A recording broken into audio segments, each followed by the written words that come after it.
খুবই ধীর গতিতে চলছে এবং কিছু সময় গাড়ি স্থির থাকতে হচ্ছে। আমরা দেখতে পাচ্ছি তারেক রহমান তাকে বহনকারী বাসের মধ্যে কখনো বসছেন, কখনো উঠে দাঁড়িয়ে যাচ্ছেন। জনগণকে যেভাবে পারছেন, যেদিক দিয়ে পারছেন হাত নেড়ে জানানোর চেষ্টা করেছেন, জনগণের ভালোবাসার প্রতি উত্তর দেওয়ার চেষ্টা করছেন তারেক রহমান।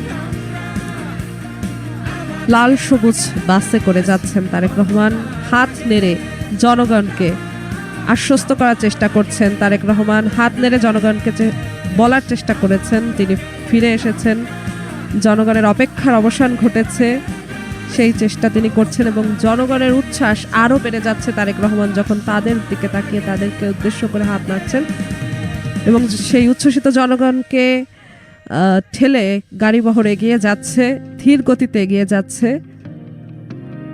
বাংলাদেশের মানুষজনের অপেক্ষা, দীর্ঘ প্রায় 18 বছরের অপেক্ষা, 1.5 যুগের মতো সময়ের অপেক্ষা, এই অপেক্ষার অবসান। তাই তারেক রহমানকে এক নজর দেখতে দেশের বিভিন্ন প্রান্ত থেকে মানুষ এসেছে, দেশের বিভিন্ন প্রান্ত থেকে 2-3 দিন ধরে মানুষ এসেছে।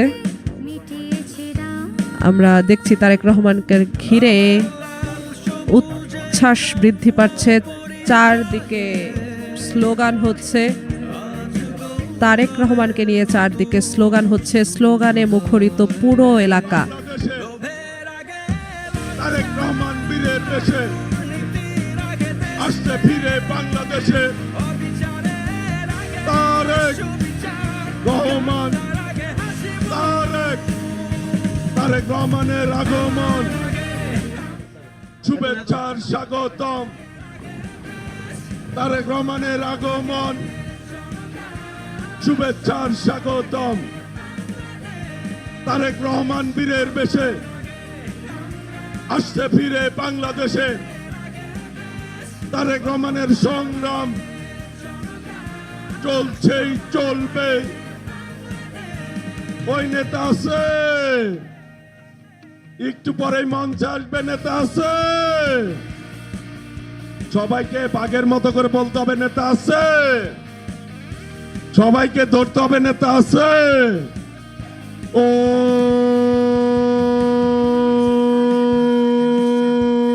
সেই নেতা তারেক রহমান, তারেক রহমান, তারেক